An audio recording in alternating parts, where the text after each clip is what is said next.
हर की जिंदगी के डोरिया हो, हर की सुन लागे दुनिया जहां। आज दादा दुनिया को भले छोड़ के चल गए, लेकिन उनका गेला के बाद अगर सबसे ज्यादा दुख होत हो भैया तो उनका घर वाले को होत हो।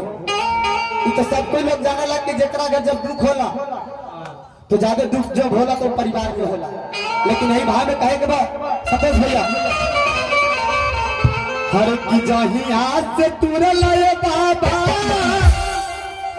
हर की जिंदगी के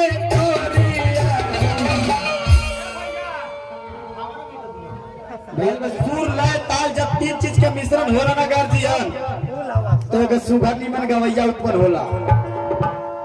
जब तक साउंड अच्छा ना रहे, म्यूजिशियन ना बजी, हम ना गए तो मजा आई आप सबको।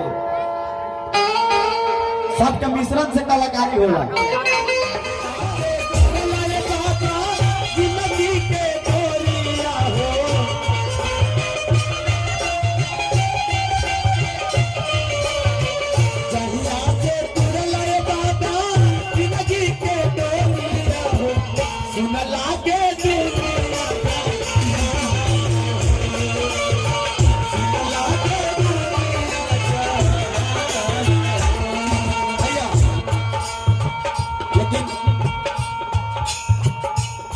जब हमने का जन्म कर्म ना रहे तो हमने बड़ी पुराना लय सुने रही,